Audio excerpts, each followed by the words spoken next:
بورت 2. بعد اختفاء ليساندرو، أغلقت التحقيقات رسمياً، لكن أخوه الأكبر ماركو لم يصدق أن الموضوع انتهى.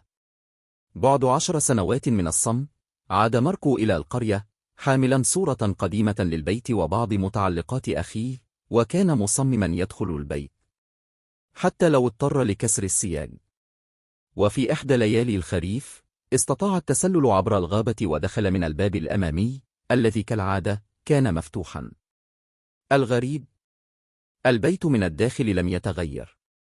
نفس الغبار، نفس السقف المائل، نفس النافذة المكسورة. لكنه لاحظ شيئاً جديداً. باب صغير خلف الدرج. باب لم يذكر أبداً في أي خريطة قديمة، ولا حتى في تسجيلات ليساندرو. كان الباب مغلقاً. أول باب مغلق في بيت لا تغلق أبوابه. حاول فتحه، لكنه لم يتحرك. فجأة سمع همسة.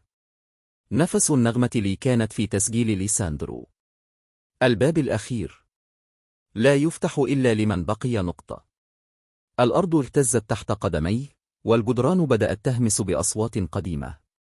وصورة ليساندرو اللي كانت في جيبه سقطت وتحولت لرماد. ماركو لم يرى بعد تلك الليلة، لكن كاميرته ظهرت على عتبة البيت بعد أسبوع، وفيها صورة واحدة فقط. باب مغلق، وعين تنظر من ثقب المفتاح.